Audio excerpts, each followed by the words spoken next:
आप देख रहे हैं T20 वर्ल्ड कप हंगामा। This show is presented by Coca Cola, powered by Dollins and brought to you by ज़मीन.com। मेरे साथ पैनल पर मौजूद हैं ex captain Salim Malik, fast and furious Vicky भाई और आमिर। विकी भाई, आज के मैच का ब्रेकडाउन। ये दिखाएं ये डॉक्टर साहब, आज के मैच में क्या हुआ? अच्छा, देखिए मैच जिधर से देखे हम लोग, इधर से 158 का टारगेट दिया और श्रीलंका ने। आई थिंक स्टार्ट थोड़ा सा स्लो था, थोड़ा सा कॉन्शियस थे, बिकॉज उनकी जो ओपनिंग थी वो उस तरीके से कंसिस्टेंटली परफॉर्म नहीं करी थी। उसके बाद अगर हम देखें कि उन्होंने नेक्स्ट 9 ओवरों में 8 की एवरेज से 70 रन किए हैं और आखिरी 5 ओवरों में 50 एज एक्सपेक्टेड था।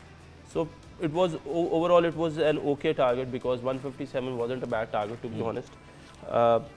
Knowing कि ऑस्ट्रेलिया अपना पहला मैच हारी भी है, वो लोग अंडर प्रेशर है, उनको टारगेट अचीव भी करना है, मैच जीतना भी, और मैच जीतने के साथ साथ उनको रन रेट को भी बेहतर करना है। सो आई थिंक ऑस्ट्रेलिया का भी अगर हम देखें तो नज़र आ रहा है कि फिंच और वार्नर जो है, क्योंकि हमने देखा कि पिछली जितनी भी सीरीज़ है उसमें वार्नर जो है वो बेहतर स्कोर कर रहे हैं फिंच से। Finch is not in the best of his forms, कि जिसमें हम कहेंगे यार वो एज अ प्लेयर उसकी फॉर्म बहुत अच्छी है, और उसका आज भी हमने देखा कि he scored 42 of 31 balls, probably 31 run 31 of 42 balls. So कहीं ना कहीं एज अ कैप्टन वो स्ट्रगल कर रहे हैं, और किसी भी टीम का कैप्टन अगर स्ट्रगल कर रहा हो तो that is a big question for the team, because captain एक ऐसा बंदा होता है जो पूरी टीम को अपने साथ लेके चलता है और उठाता है और उसको आगे करता है। आई थिंक आज का जो मैन ऑफ द मोमेंट है वो स्टोनिस था। आई थिंक जिस तरीके से उसने खेला है, that was an extraordinary performance. He was a game changer for them. Struggle कर रहा था Australia, they lost 2 early wickets again, लेकिन उसके बाद जिस तरीके से स्टोनिस आए हैं और उन्होंने आके एकदम से काउंटर अटैक किया, और ऐसा अटैक किया कि 16 गेंदों पे 50 वर्ल्ड कप की हिस्ट्री में probably would be the fastest 50, second fastest 50। सो बड़ा अच्छा उसने खेला, उसने प्रेशर ऑफ किया है।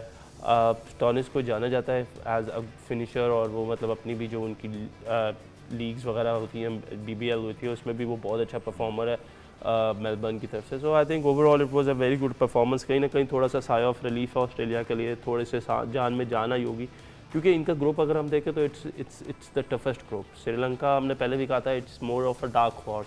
अगर आज ऑस्ट्रेलिया हार जाती, Sri Lanka might have been favourite, क्योंकि इनके ग्रुप में इनको न्यूजीलैंड से हार गया भी, they have to play England और Afghanistan as well at the same time. So it's a very strong group, and I think it was a good finish in the end. जिस तरीके से खेले हैं, कहीं ना कहीं श्रीलंका थॉट कि उन्होंने थोड़ा सा मिस किया मिडल ओवर्स में। अच्छी पार्टनर्स थी, श्रीलंका बहुत अच्छा खेल रहे थे, उनके आउट होने से, और जो उनका एक मेजर वेपन है राजापाक्ष, वो आज जल्दी कर गए, जल्दी आउट हो गए एक्सेलरेशन की वजह से। मेरा ख्याल है वहाँ पे उन्हें थोड़ा सा जो है वो डैमेज हुआ। अदरवाइज आई थिंक अगर ये 170 तक हो जाता, another 10 run, it would have made a difference. ठीक है, 170 तक हो जाता तो ऑस्ट्रेलिया फिर कहाँ जाता? अपनी होम ग्राउंड पे खेल रहा है, और ये इस बेचारे के साथ क्या हो रहा है? डेफिनेटली अंडर प्रेशर होते हैं, क्योंकि पहला मैच हारे हुए थे।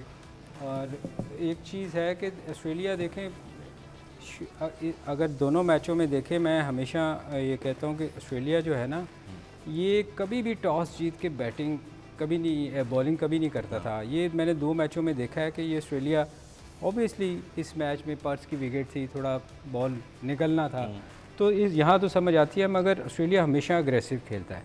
और जैसे विकी ने कहा, मेरा ख्याल है पूरा हर चीज़ उसने एनालिसिस करके आपको दे दी है। मगर जहाँ तक मैं समझता हूँ कि श्रीलंका ने, जैसे राजा पकासा की बात की, कि वो पूरे थ्रू आउट, अगर आप एशिया कप में देखो, वो स्कोर लेके नीचे से चलता था। वहाँ जहाँ इनका 97 पे 3 आउट थे, थोड़ा सा वहाँ पैनिक किया इन्होंने कि एकदम 2 विकेटें गिरी। अदरवाइज़ मेरा ख्याल है कि जैसे विकी ने कहा कि इनको 170 करना चाहिए था, और वो उसी स्कोर की वजह से शायद उन पे इतना प्रेशर नहीं पड़ा। मगर फिंच और वार्नर जो थे, उन्होंने, फिंच ने देखे पूरी कोशिश की कि श्रीलंका गेम में रहे, मगर अनफॉर्चुनेटली स्टोनिस ने इतनी अच्छी इनिंग खेली है कि मेरा ख्याल शायद आपको इस पूरे टूर्नामेंट में किसी भी कप्तान पे ये इल्ज़ाम कैसे लगा देते हैं वो दूसरी टीम की तरफ से भी खेल रहा है? ऐसे ही जैसे लगाया ये देखो उस पर प्रेशर है। वो एक तो पहला मैच हारे हुए थे, और दूसरा जैसे अभी विकी ने आपको मैंने कहा ना सारा उसने एनालिसिस वो करके दे चश्मा दिया लगाने के बाद मजीद इन डेप्थ जा रहे हैं मामला। कि जब कैप्टन स्ट्रगल कर रहा होता है ना तो सारी टीम उसकी तरफ देख रही होती है, मगर ऑस्ट्रेलिया की टीम में 7 बैट्समैन ऐसे हैं जो मेरा ख्याल है हर बंदा मैच विनर है उनमें। आप नीचे तक अगर जाएं, नहीं चला तो वो, वेट नहीं तक चला तो जाएं, डेविड तक जाएं, वो सारे ऐसे प्लेयर हैं कि कोई एक चल जाए वो आपको मैच को लेके चला जाता है। मगर मेरा ख्याल है मैं इनके थोड़ी सी बैटिंग के इनका मैं एनालिसिस करना चाहूँगा वॉर्न और फिंच की। ये आप इनकी लीगों में परफॉर्मेंस देख लो, ये बहुत आला प्लेयर है, इसमें कोई शक नहीं कि बहुत बड़े प्लेयर हैं, मगर ये स्पिनर पे आते ही फंसते हैं। चूँकि पर्स की विकेट थी उन्होंने चांस नहीं लिया। आप देखो आते ही वार्नर आउट हुआ स्पिनर पे, ये अगली बॉल को ना बैकफुट पे चले जाते हैं। आप इनकी केसें निकाल के देख लो, ये दोनों ना स्पिनर पे बड़ा फंसते हैं। मेरा ख्याल है दूसरी टीमें उस डेफिनेटली इस चीज़ पे काम करेंगी। चूँकि आज की पर्स की विकेट थी, आप देखें शुरू में फिंच इतना स्ट्रगल किया है उसने कि वो जो उनका बॉलर था लहरू के क्या वो जिसका नाम है, उसने 147-48 तक भी बॉल की है और उसको एक बॉल समझ नहीं आ रही थी, कभी इनर एज लग रहा था।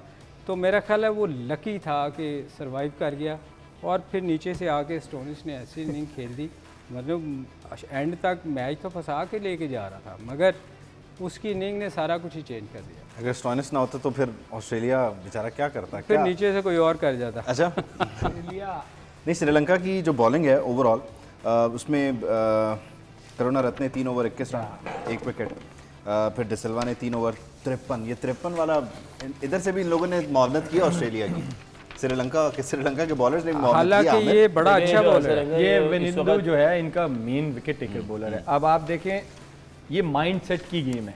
अब उन्होंने क्या किया कि जो श्रीलंका का मेन बॉलर था उसी पे उन्होंने अटैक कर दिया, उसको रिवर्स स्वीप पे भी मारी, उसको निकल के भी मारा कि अगर ये अंडर प्रेशर आता है तो वैसे ही जो इनकी बॉलिंग लाइनअप है अंडर प्रेशर आएगी। लेकिन मैं बात करना चाहूँगा ऑस्ट्रेलिया पे। देखिए टूर्नामेंट से पहले हर बंदा कह रहा था कि हॉट फेवरेट है ऑस्ट्रेलिया, राइट, लेकिन इन 2 मैचों से लगा नहीं है अभी तक। इस टाइम ऑस्ट्रेलिया का इवन दो आज जीते हैं, उनका पैनिक बटन वहीं का वहीं है। वो कैसे? पहले उन्होंने बॉलिंग स्टार्ट की, अभी तक उनके पास 5 बॉलर कंप्लीट नहीं है T20 के। अगर आप देखें तो जैम्पा आउट हुए, उनको कोविड हुआ है। उसके बाद 4 ने ऊपर से बॉलिंग की है, Hazlewood, Starc, Cummins and Agar. आगे 3 एक्स्ट्रा बॉलर से उसने 1-1, 2-2 करके ओवर पूरे करवाए हैं। इट मींस उनके पास अभी तक 5 बॉलर ही नहीं पूरे टूर्नामेंट के लिए। अगर जैम्पा आते भी हैं तो वो एगर की ही जगह खेलेंगे, तो वो स्टोइनिस से 2 ओवर करवाएंगे, 1 ओवर मिचेल मार्श से करवाएंगे, 1 मैक्सवेल से। तो अभी तक उनका पैनिक बटन वहीं का वहीं है। दूसरी तरफ अगर आप आते हैं बैटिंग की तरफ, उनके टॉप 3 दोनों मैचेस में कुछ नहीं कर सके। और ये T20 टूर्नामेंट में, इतने बड़े टूर्नामेंट में जब टॉप 3 कुछ नहीं करता ना तो टीम वैसे ही अंडर प्रेशर होती है। और फिर बैटिंग में बॉलिंग में उन्होंने आज देखे अंडर प्रेशर कहाँ से नजर आए। आज मिचेल स्टार्क में बड़ा एक रेयर था कि मिचेल स्टार्क ने नया बॉल नहीं किया, आज वो 5वें-6ठे ओवर में आया। तो इट मींस कि उनका पैनिक बटन जो है वो दबा हुआ है। और ऑस्ट्रेलिया को ये ऐसी टीम है कमबैक कर सकती है, लेकिन अगर आप इनकी लास्ट 2 गेम्स की परफॉर्मेंस देखें तो ये अंडर प्रेशर खेल रहे। आज भी श्रीलंका जीत सकता था अगर स्टोइनिस की ये इनिंग्स ना लगती। तो I think Sri Lanka game was 50-50, क्योंकि 7 ओवर में उनको 72 चाहिए था। मैक्सवेल आउट हुए, आते ही स्टोइनिस ने अटैक कर दिया। 16 बॉल से आई थिंक 16 बॉलों पे उसने 50 किया, गेम वहीं पे खत्म कर दिया। अदरवाइज मार्श भी, अगर आमिर देखो मार्श जब आया है उसने भी उसको चांस 2 मिले हैं। यस, एक कैच छूटा। देखे ना बॉलें कितनी ले रहे हैं, 17 बॉलों पे 18 वो उसने किया, 40 बॉलों पे परफॉर्म नहीं हुआ तो नीचे फिर प्रेशर भी आ गया ना। यस, ये फिर वो पूरा मोमेंटम थोड़ा सा बिल्ड करना पड़ता है। मेरा ख्याल है कि ये एक अच्छा डिसीजन था कि स्टार्क जो है वो नया बॉल नहीं करे। क्यों? क्योंकि हमने जितना भी देखा, अगर आज भी आप स्टार्क की बॉलिंग देखें तो वो आके सिर्फ एक ही बॉल करते हैं, अगला बॉल करते हैं। आपके पास 145 की पेस हो और आप लेंथ पे बॉलिंग ना करो ऑस्ट्रेलिया में, या आप मोस्टली बाउंसर ना करो, या किसी को डराओ ना अपने बाउंसर से, या टेस्ट ना करो, तो इसका मतलब है कि देयर आर समथिंग। हमें पता है कि Mitchell Starc is a very skilful bowler, but he is more one dimensional bowler now. T20 में वो इतना मुझे नहीं T20 में he is just like coming in bowling those fuller balls. तो क्या हुआ कि T20 क्रिकेट में आप जब छोटी छोटी मिस्टेक्स करते हैं तो मैच हाथ से निकल जाता है। लास्ट मैच में उन्होंने देखा कि स्टार्क आया, उन्होंने एक तरह की बॉलिंग की है फिन एलन को, उसके बाद दोबारा आया दूसरा ओवर करने, तब भी उनका एक ही तरह की बॉल करे आगे। So I think that was a good move from the captain, knowing कि ठीक है यार अगर इसने बॉल आगे ही करना है, और ये क्योंकि हमारा अटैक बॉलर है, ये अगर हमें विकेट ले देगा तो मैच साइड पे कर देगा, नहीं करेगा तो हमें स्कोर पड़ेगा। तो उन्होंने ये चीज़ सोची कि ठीक है why not we bring him after के जब सर्कल खुल जाएगा, 5 फील्डर बाहर है, एटलीस्ट अगर कोई चांस लेता बैट्समैन तो फिर then there is a chance कि हम नहीं तो अपनी खामी पता होते हुए और फिर शुरू से डिफेंसिव हो गए, ये क्या देखिए शुरू से डिफेंसिव नहीं हुए। हेजलवुड भी नया बॉल करता है, हमने देखा पैट कमिंस भी नया बॉल करता है टेस्ट मैचेस में जब ज़रूरत पड़ती है। पाकिस्तान आए थे 2 पेसर्स के साथ थे तो उन्होंने नया बॉल किया था। So this is not a कमी, I think it's a good tactic basically कि आप अपने दुनिया के वो 2 बॉलर जिनको एक हेजलवुड, क्योंकि he is known as a very good bowler जिसका बाउंस है, जगह पे बॉल करता है, plus Pat Cummins. So I think that was a wonderful tactic. देखते हैं ना कि इसको वो कैरी करते हैं कि नहीं करते। अच्छा अब इस टैक्टिस को अगर तो वो लॉन्गर रन में फायदा देगा, जो विकी भाई ने बोला कि लेंथ लैग कर रहा है। ड्राई कंडीशंस पे यस, मिचेल स्टार्क अगर थोड़ा पुराना बॉल करे तो वो ज्यादा इफेक्टिव होगा, जहाँ पे ड्राई कंडीशंस हो, रिवर्स, क्योंकि यॉर्कर वगैरह वो अच्छे करता है, उसको रिवर्स स्विंग आता है रादर देन के पैट कमिंस करे, तो वो ज्यादा इफेक्टिव है।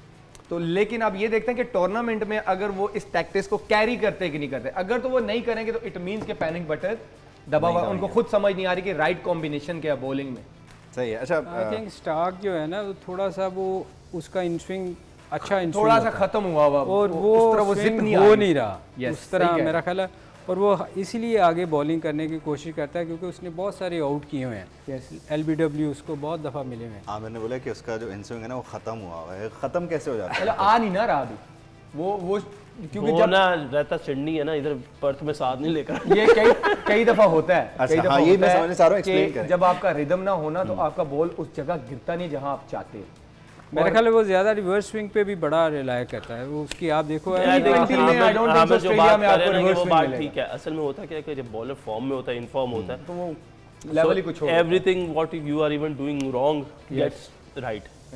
कुछ भी गलत कर रहे हो किसी, मतलब ऐसा होता है कि आपको वाइड बॉल पे भी विकेट मिल जाती है, इतना अच्छा टाइम चल रहा होता है। जब टाइम नहीं चल रहा होता तो एटलीस्ट जो आपको आता है वो भी करने जाओ तो आप उसमें स्ट्रगल करते हो। उस स्ट्रगल पीरियड में होता क्या है कि जब बॉलर वैसे किसी ऐसी स्ट्रगल में हो कि वो कोशिश कर रहा है और उससे नहीं हो रहा, तब क्रिकेट की एक बहुत बेसिक चीज़ है कि आप बेसिक्स पे आ जाए, बॉलिंग की बेसिक्स पे, और बॉलिंग की बेसिक्स या with in the stumps length ball करते जाए बस। सो मतलब आपको एट टाइम्स ये फील होता है कि यार मैं ज़ोर भी लगा रहा हूँ, मेरे हाथ से बॉल भी सही निकल रहा है, पर स्विंग नहीं हो रहा, सीम नहीं हो रहा, जगह पे नहीं गिर रहा।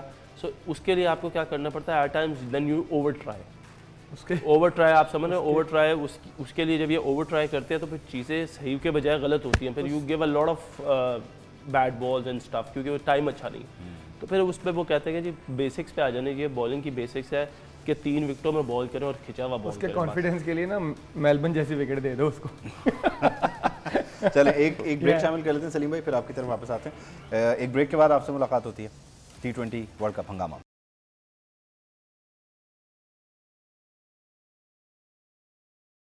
वेलकम बैक, आप देख रहे हैं T20 वर्ल्ड कप हंगामा। The show is presented by Coca Cola, powered by Dollins and brought to you by ज़मीन.com। सलीम भाई एक सवाल कर रहे थे कि इस दौरान हम वापस आके, सलीम भाई आप प्लीज़ वो सवाल करें ताकि आमिर की गुफ्तगू जो है ना वो ऑन रिकॉर्ड आए। बड़ा नहीं, वो पहली तो आप जो कह रहे थे, मैं कह रहा हूँ कि स्टार की जैसे जो विकी बॉलिंग ने कहा कि मैनेजमेंट का इसमें बहुत बड़ा रोल है। ये मैं जुमला लिख रहा हूँ, इस पे हम बात करेंगे। उन्होंने रियलाइज़ किया कि यार मैनेजमेंट ये का, दोबारा बोलिए, बहुत मैनेजमेंट बड़ा का। रोल है। ओके, नहीं, अभी विकी आमिर और चूँकि विकी दोनों फास्ट बॉलर हैं, मैं अभी बात जब कर रहे थे वक्फे में तो मैं इनसे पूछ रहा था, वो कह रहे थे कि उसका बॉल जो है ना वो सीम के साथ नहीं जा रहा। तो मैं यही पूछना चाह रहा था दोनों से कि यार क्या वजह होती है कि क्या रिदम नहीं होता बॉलर का आ रहा होता, कि कोई ना कोई तो वजह होती है कि बॉल उसका सीम के साथ नहीं जा रहा होता, ये चीज़ फंबल कर रहा होती है। होता। मतलब कई दफ़ा तो आप देखें ना, बैट्समैन का भी होता है कि उसकी फॉर्म नहीं लगी होती बेचारे का। कई दफ़ा कहते हैं ओ इसकी रिस्ट ख़राब होगी, वो असल ये होता है कि रन्स नहीं हो रहे होते ना, तो कॉन्फिडेंस ख़राब हुआ होता है, तो एक्स्ट्रा चीज़ें करने जाता है बंदा। जैसे वहाब भाई ने बोला कि बेसिक्स से हट जाता है। कई दफ़ा प्रेशर में कॉन्फिडेंस लो होता है तो बंदा अपनी वो जो रिस्ट पोजीशन है या वह बॉल कैसे पकड़ता था वो दिमाग से निकली होती है। फिर कई दफ़ा एक रीज़न, मेन रीज़न ये हो सकता है कि आप थके होते हो, आपकी बॉडी थकी होती है, आपका एक्शन थोड़ा सा चेंज हो जाता है, आपकी स्प्रिंट स्लो हो जाती है। अगर आप देखें तो अभी आज मैं मिचेल स्टार्क को देख रहा था तो वो थोड़ा सा अगर उसकी पुरानी वीडियो देखे तो वो थोड़ा सा तेज़ भागता था। आज बहुत शायद कॉन्फिडेंस जब लो होता है तो इंसान डिफरेंट चीज़ें कहता है, अच्छा शायद मैं ये करूँ तो ये हो जाए।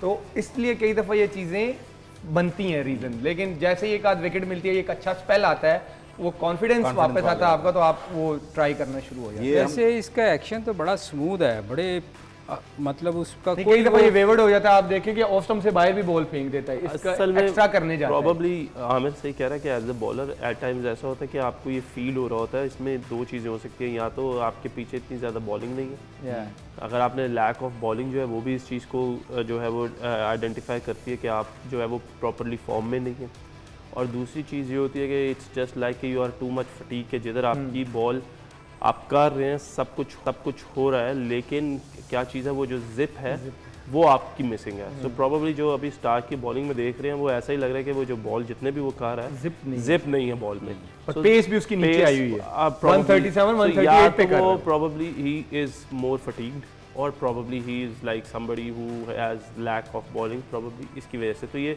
कुछ चीज़ें हैं, मतलब आप ये एक्सपेक्ट करते हैं कि ये एक ऐसा टाइम आता है किसी भी बॉलर के ऊपर जो कंसिस्टेंटली क्रिकेट खेल रहा हो, सारा कुछ कर रहा हो, उसके ऊपर ये टाइम आता है, बट अब आई डोंट नो कि क्या वजह है। दो अच्छा, चीज़ें इसमें विकी भाई ये भी बोले कि आउट ऑफ फॉर्म कह सकते हैं। हाँ, फेज है कि डेफिनेटली गुजर जाता है, लेकिन एक कंप्लीट बॉलिंग यूनिट का ना होना, उसकी वजह से भी जो बाकी बॉलर्स होते हैं वो उनके मतलब उनका स्ट्रेस लेवल क्या होता है वो।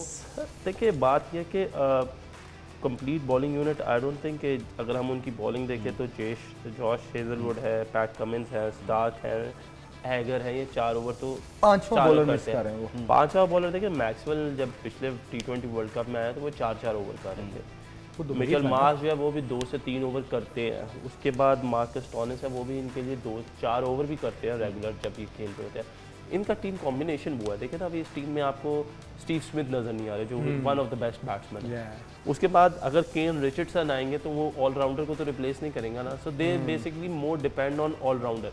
देखिए अगर आपकी बैटिंग लाइनअप लंबी हो ना, अगर हम ऑस्ट्रेलिया की बैटिंग लाइनअप देख लेते हैं, मार्कस स्टोनिस है, मार्कस स्टोनिस के बाद आप डेविड उसको देखेंगे 6 पे, फिर 7 पे आप देखेंगे उस पे, मतलब 7 पे आप देखेंगे प्रॉब्ली उसको, 6 पे देखेंगे आप विकेट कीपर मैथ्यू वेट को, और T20 में पैट कमिंस भी ऑलराउंडर है, उसके बाद एस्टन भी ऑलराउंडर है। सो मतलब 9 तक तो उनकी पूरी प्रॉपर बैटिंग है। अगर आप देखें मिचेल स्टार्क भी बारी करता है, मतलब करता है, ठीक बारी करता है, हेजलवुड को बारी नहीं आती, बाकी तो सारे करते हैं। और वो ऐसे नहीं है कि जो बॉलिंग अटैक नहीं, एस्टन हैगर को हमने देखा उसने ओपन भी की हुई है इनके लिए, ठीक है जी। So if he is coming at number 9 तो इसका मतलब है कि आपकी बैटिंग लाइन आप बहुत लंबी है, और जिस टीम के पास बैटिंग लाइन आप या बैटिंग के ऑप्शंस बहुत ज़्यादा होते हैं ना, they can play with 4 bowlers. और वैसे भी कहा जाता है कि अच्छी विकेटों में आप बैट्समैन ज़्यादा खिलाएं, बॉलर कम खिलाएं। अगर बॉलिंग विकेट है मतलब अगर विकेट ख़राब है, फिर आप मतलब आपको ऐसा लगता है कि यार ठीक है ये बैटिंग के लिए ज़्यादा साजगार नहीं है, उसमें बैट्समैन आप फिर ज़्यादा करते हैं कि यार ठीक है इसमें हम बैट्समैन करते हैं, एक बॉलर कम करते हैं, क्यों? क्योंकि उसे बॉलर को सपोर्ट मिलेगी। सो this is a big difference. आपके पास इतनी बड़ी लाइनअप है, आपके बॉलर्स हैं, आपके पास टीम है, आपके पास ऑलराउंडर है। 9वें नंबर तक अगर आप हमें बता दें तो कौन है? अब देख हमारे शाहीन और उस दिन हारिस रऊफ आए हैं, उन्होंने भी आके नीचे से छिक्के मारे, उनको बारी कम आती है, दे आर नॉट, आप उनको रिकग्नाइज बैट्समैन नहीं कह सकते। पैट कमिंस ने IPL में आपको मैचेस जितवाएंगे। एस्टन अगर ओपन करता है, अपनी टीम है डोमेस्टिक की उसके लिए ऊपर खेलता है, तो they have a very good batting line, this is the combination they play with. असल में होता है कि जब चीज़ें ख़राब हो रही होती है, ऑस्ट्रेलिया को हमने देखा जब भी उसने डोमिनेट किया उसके पहले 3 player they are scoring heavily, जिसमें आप फिंच, डेविड वार्नर और स्टीव स्मिथ को देखते हैं। मिचेल मार्श भी काफ़ी अच्छे से, ठीक है।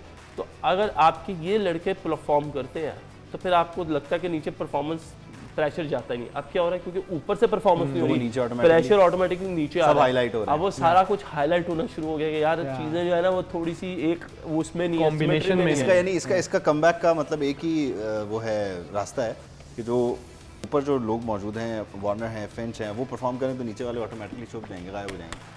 नहीं, उस टीम में ऐसा नहीं है। अच्छा, ये कोई तो ये किस टीम? ये पाकिस्तान की टीम नहीं है। नाम ले लिया जिधर नहीं, आपका जुमला मैंने लिखा हुआ है, वो पेज कहाँ गया? उसकी वजह ये है कि इनके अभी विकी ने बताया कि 9वें बैट्समैन उनका ओपन करता रहा। बात ये है इनके जो, मेरा ख्याल है ये गलत कर रहा है कि ये 7 बॉलरों से बॉलिंग करवा रहा है। ये जो मैक्सवेल है ये रेगुलर 4 ओवर करता है, हर जगह इसने 4 ओवर किए आज और ये वो और आज भी उसने 5 आज रन उसने दिए। आज आप देखें 2 राइट हैंडर्स खेल रहे थे, मैक्सवेल ने ओवर किया और आउट कर गया उनके कैप्टन को। और ये एक ओवर रेगुलर 5 रन, करता एक है, विकेट। और पता उसके नहीं बाद अगर कैप्टन ने उसको ओवर नहीं कराया तो फिर कैप्टन ही आती है ना। कैप्टन क्यों करते हैं ऐसा? क्या क्या सोच के करते ये कैप्टन से पूछे। हैं captain? I think lack of confidence के अपने बॉलर पे अगर आपको कॉन्फिडेंस नहीं है तभी आप इस किस्म के तजर्बे करते हो ना। आप देखो कि वो 4 ओवर्स रेगुलर करता है और 1 विकेट उसने लिया है, आपने फिर भी दूसरे उसको करवा दिए, मिचेल मार्श को करवा दी, उसने 14 रन दे दिए 1 ओवर में। तो मतलब ये है कि ये तो अब कैप्टन अगर डरा हुआ है तो फिर वो इस किस्म के तजर्बे करता है। अदरवाइज़ हालांकि जितनी बड़ी ये टीम है, जितने प्लेयर उसको अच्छे उसके पास हैं, उसका तो वैसे ही बहुत बड़ा दिल होना चाहिए कि यार फेवरेट है। खुद नहीं खुद चले, मेरा हाल बहुत प्रेशर में है। कैप्टन पर्सपेक्टिव है ना। आपकी बात से एक सवाल और मैंने निकाला, नोट किया है, बड़ा जो है ना वो आपके पुराने दोस्तों से मुतालिक भी होगा। लेकिन एज अ बॉलर जब आप फील्ड पे हैं, आप प्लेइंग 11 है और इस कैप्टन इस तरह के डिसीजन ले रहा है तो क्या मतलब? We have to back him as a player. Yes, मशवरा कोई नहीं, कोई मशवरा डेफिनेटली कैप्टन। विकी वो बैक तो करते हैं आमिर, मगर बीच में वो कह रहे होंगे यार ये पागल हो गया। अच्छा नहीं, ये इसकी क्या वजह है कि अच्छी टीम है, तगड़ी टीम है, जिसके बारे में कहते हैं कि बेहतरीन लड़के हैं, सारा कुछ है, कप्तान कहते हैं मैं खुद भी बहुत तगड़ा हूँ, लेकिन फिर डिलीवर नहीं कर पाता कप्तान। ये फिर उधर यार नहीं, इस सवाल को आप जिस तरह से ले ये तो गेम का हिस्सा है बहुत सारे यार। कप्तान हैं। नहीं, गेम का हिस्सा है, आपसे कई दफ़ा नहीं परफॉर्मेंस होती है। ये ज़रूरी नहीं है कि आप हर दफ़ा अच्छी परफॉर्मेंस करें। आप अगर जीत रही होती है तो आज चीज़ें छुप जाती हैं। मैं आपको बताऊं, ये वर्ल्ड 92 वर्ल्ड कप में ना स्किपर, जब इमरान खान हम स्किपर उनको कहते हैं, वो जब हम हार रहे थे ना, बहुत हार रहे थे, तो वो बहुत बंदा था, वो कहता था हम जीतेंगे। अच्छा, हम सारे जितने उस वक्त जितने रमीज़ हम जितने होते थे ना, हम कहते थे आमिर सब, हम कहते यार स्किपर मीटर हो गया। यार पागल हो गया यार, मैं सच आपको बताऊं आमिर, ऑनेस्ट टू गॉड, हम कहते थे यार हम हारे जा रहे हैं, हमारी किसी जगह हम पोजीशन ही कोई नहीं है। वो ऑस्ट्रेलिया उसको हराए, वेस्ट इंडीज़ उसको हराए, इंग्लैंड वो करे, इसकी यार ये बंदे तो ही लगे यार। वो आप ये रमीज़ ने भी उस दिन एक प्रोग्राम में कहा था, मतलब होता है कि वो सिर्फ इसलिए करते हैं कि यार मेरी टीम गिरे ना। बड़े कैप्टन का यही होता है कि यार उठा के रखो टीम। सही है। तो ये लड़के करते हैं। जैसे आपने आमिर से पूछा था तो वो बाद में कहते होंगे यार ग्राउंड में तो बैक करना है ना, कप्तान ही लगे है। जिसकी कप्तान से अच्छी दोस्ती इस्लाम दो आती, मतलब जिससे अच्छी कम्युनिकेशन होती है, मैच के बाद कह रहे थे नहीं यार मुझे लगता है कि तूने यहाँ पे ये गलत कर दिया। चलें, लड़के बात बहरहाल करते हैं। इनका एक और जो जुमला है ना मैनेजमेंट से मुतालिक, उस पर बात करते हैं कि ऑस्ट्रेलियन मैनेजमेंट जो है वो बोर्ड की, वो क्या करेगा, किसी और तरफ नहीं जाना हमने। बहरहाल एक ब्रेक शामिल करते हैं, ब्रेक के बाद वापस आते हैं।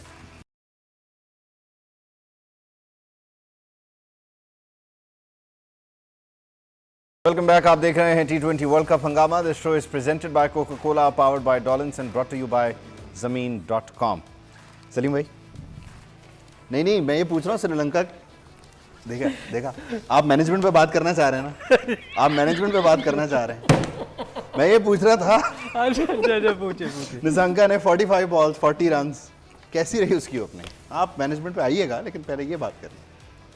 यार ऑब्वियसली अच्छा खेला है वो, उसमें कोई शक नहीं। ये एक चीज़ मिसिंग थी ऑस्ट्रेलियन ओपनिंग में, बस के वो अच्छा ओपन नहीं वहाँ से मिल सका। बाकी नहीं उनका देखें, पहली विकेट गिरने के बाद उन्होंने 97 तक पार्टनरशिप गई, तो ऑब्वियसली वो उनकी ओपनिंग स्टैंड। अच्छा, दोनों टीम्स की मैनेजमेंट में क्या फ़र्क है? किस की? श्रीलंका और ऑस्ट्रेलिया। ये क्वेश्चन मुझे समझ नहीं आई, ये क्यों किया? अच्छा, आप पाकिस्तान टीम के मैनेजमेंट पे बात करें। यार वो तो सबके सामने ही आपको नज़र ही आ रहा है कि कितने ब्लंडर हो रहे हैं। देखें ना, अगर ये दोनों हंसना शुरू हो गए हैं, देखें इस पे पूरा पाकिस्तान हंस रहा है, वैसे ये दोनों नहीं हंस रहे। मैं भी हंस रहा हूं। अगर एक अभी तक चीफ सेलेक्टर को आपने उसको बनाया जिसको पता ही नहीं है क्रिकेट क्या है, ये सर, तो फिर आप एक्सपेक्ट नहीं कैसे कर एक्सपेक्ट कर सकते। सकते क्रिकेट बेहतर होगी? देखें, जब रमीज़ आए थे तो आते ही उन्होंने टीम जो उसने अनाउंस की थी वो चेंज की थी, तो इसका मतलब है कि कहीं ना कहीं गलती थी ना। वसीम को आपने उसकी टीम वो नहीं ली थी जब टूर्नामेंट शुरू हुआ था, तो बात ये है कि अगर आपने उसी बंदे को रखा हुआ है और वो पंजाबी च कहते हैं ना चवला मारी जा रहा है, तो वो उसको लैपटॉप पे बनी थी, उसके बाद पेपर पे बनी। आमिर याद है ना, टीम चेंज हुई थी उसके बाद। अगर सॉफ्टवेयर अपडेट, अगर आपको उस पर कॉन्फिडेंस नहीं है तो फिर भी वो इतनी देर से चल रहा है और आपकी टीम स्ट्रगल कर रही किसी है। को तो कॉन्फिडेंस होगा ना उस पर। लेकिन मोर देखो यार, अगर आप, मैं आपको एक चीज़ बताऊं, अगर आप कोई तो है जो निज़ाम हस्ती चला रहा है। मैं आपको बताऊं, होता क्या है, जब से मैं 20 साल पाकिस्तान के लिए खेला हूँ, उससे पहले अंडर 19 से लेके मतलब 30-35 साल ही समझ ले, सारी ज़िंदगी हो गई इस चीज़ में। मैंने हमेशा देखा है कि चीफ सेलेक्टर या एक टेस्ट मैच वाला होता है या 2 टेस्ट मैच वाला, बहुत कम मैंने देखा है कि जिसने पाकिस्तान के लिए क्रिकेट खेली हो वो अगर आया ना तो थोड़ी देर के लिए आया। उसकी रीज़न क्या थी? इंजी भाई हमारे इंजी के अलावा, इंजी के अलावा मैं बता रहा हूँ, इंजी के अलावा, इंजी एक एक्सेप्शनल था ना, या कादर भाई थोड़ी देर के लिए आए थे। कादर भाई भी थे। वो उनको आप इसलिए नहीं लेते कि जब आप कोई गंदा डिसीजन होता है ना या कोई सिलेक्शन हो रही होती है उनके मतलब की नहीं हो रही होती, तो वो स्टैंड लेते हैं कि भाई ये क्यों नहीं है। जैसे इन दोनों को निकाला गया, मैं वैसे कह रहा हूँ ये नहीं है टीम में, तो वो कोई ऐसा बंदा होता ना जो क्रिकेट को, जिसने क्रिकेट खेली होती, वो खड़ा होता कि यार ये दोनों क्यों नहीं है भाई, मुझे बताओ कि इन्होंने परफॉर्म किया, उसने 207 सीज़न में, मैं विक्की से उस दिन पूछा, 7 टॉप आउट किए हैं उसने, आमिर ने इतनी अच्छी परफॉर्मेंस की है 100+। तो आपने ये क्यों भाई, आपने ये बात छेड़ दी है। अब क्या होता है, जैसे वसीम टाइप के बंदे से जो भी वो कहते हैं, वो कहते हैं जी आप ठीक कह रहे हैं। वो स्टार्टिंग में लैपटॉप ले आए थे, आजकल नहीं नजर आ रहा लैपटॉप। वो अपडेट पे गया हुआ ना, अपडेट पे गया। ये असल नहीं पता बोर्ड को, असल रीजन ये है आज कि आपने साइन करने हैं, बस आपने टीम सेलेक्ट नहीं आज की जो डेवलपमेंट्स हैं उसको भी जरा मैं आपसे बात कर रहा हूँ। ये दोनों है ही नहीं शो में, यही नहीं पता, यही नहीं पता, नहीं मतलब ऑब्वियसली दे कैन अंडरस्टैंड। ये नहीं पता कि किस प्लेयर की प्लेसमेंट कहाँ है, कौन कहाँ फॉल करता है, कौन A+ है, कौन A है, कौन B है, कौन C है। जब ये आप अंदाजा ना लगा सके और प्लेयर्स को रेट ना कर सकें, यार तो ये आपके इसके लिए ना, PSL की बात कर रहे हैं, कैटेगरीज की। इसके लिए आपके पास विजन होना चाहिए, आपको हर बंदे की एबिलिटी का पता होना चाहिए।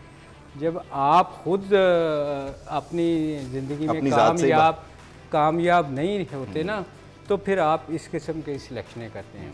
जो ज़िंदगी में हमेशा बंदा जो कामयाब होता है ना, उसने उस सिचुएशन से गुजरा होता है, उसको पता होता है कि यार इस मौके पे किसको मैंने, कौन किस टूर पे किसकी सिलेक्शन ज़्यादा ज़रूरी है। जब आप ही सिफारशी खेलते रहे, आपको क्रिकेट खेले नहीं हुए, तो फिर यही होगा ना भाई, फिर ऐसी सिलेक्शन ही होगी। चलें, अल्लाह खैर करे, अल्लाह करे कि हमारे बोर्ड को कोई अच्छा चीफ सेलेक्टर मिल जाए, अल्लाह करे कोई अच्छा हमारे पास शो में आपको पता है वहाब रियाज साहब और मोहम्मद आमिर साहब नहीं है। यार वैसे पिछले नहीं, हम PSL पे बात कर रहे थे, तो मैंने सोचा कि आपसे बात करूं। आपने खुद ही यार मेरी तरफ तोपों। नहीं, अब मैं अगले मैच पे जा रहा हूँ ना, इन दोनों को मैंने एक्सक्लूड किया फॉर वेरी गुड रीजन। अच्छा विकी भाई, कल के मैचेस पे हम बात करते हैं। सनी मैं से हमने बहुत सारी बात कर ली है। इंग्लैंड आयरलैंड क्या देख रहे हैं? ऑब्वियसली इंग्लैंड फेवरेट है। इंग्लैंड और आयरलैंड जो है वो उनके मैचेस अच्छे हुए हैं, बट T20 क्रिकेट में I think England is far better side than Ireland. मेरा नहीं ख्याल उनका उसके साथ कोई मुकाबला है, बट क्योंकि 2 वनडे जो इंटरनेशनल्स हैं वो आयरलैंड ने इंग्लैंड को हराए हुए हैं, और दोनों वनडेज में they have scored more than 350 run, but that is a 50 over game. So probably I still believe कि England will be the better side. ठीक है। अच्छा आमिर, कैसे हैं आप? इंग्लैंड ही जीत रहा है फिर का? नो, आप इस तरह तो नहीं कह सकते, इंग्लैंड ही जीतेगा। अच्छा।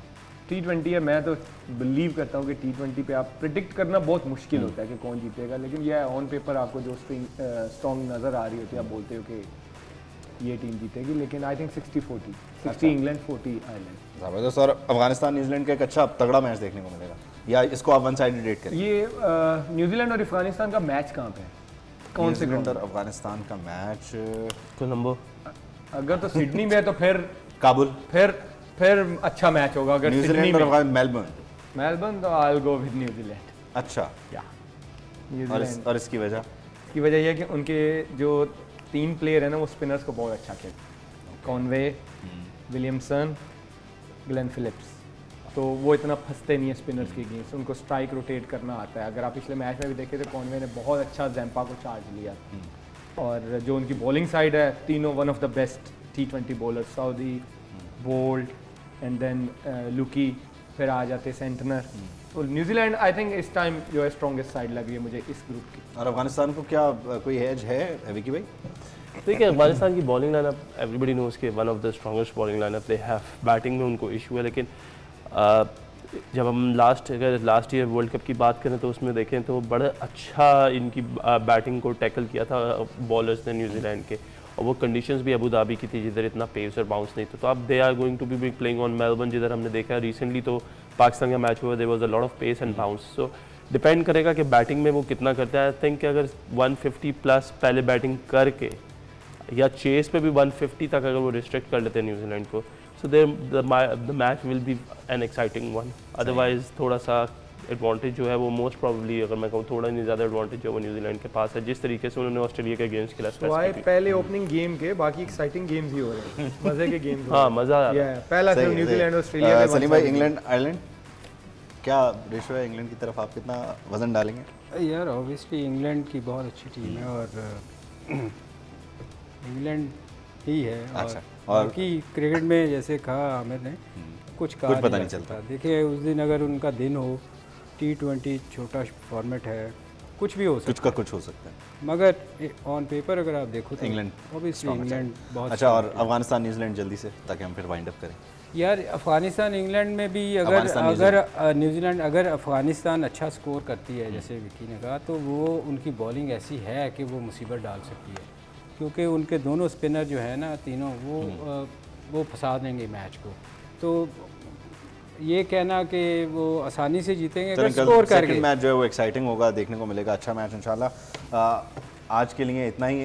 वकार साहब, अगर आप वहाब भाई, सॉरी वकारी कह दिया डॉक्टर साहब, इनको ऐसे कुछ लोग शादाब भी कह जाते हैं गलती से। जी माशाल्लाह माशाल्लाह, बहुत ज़बरदस्त बहुत ज़बरदस्त। Thank you. देख लें, आप इजाज़त ले लूँ मैं? ब्रेक ले रहे हैं कि नहीं इजाज़त, बस अब इसके बाद इजाज़त ही बनती है। आप इजाज़त ले रहे हैं? मुझे इजाज़त दीजिए। T20 वर्ल्ड कप हंगामा से आपसे कल मुलाकात होगी। अल्लाह हाफ़िज़।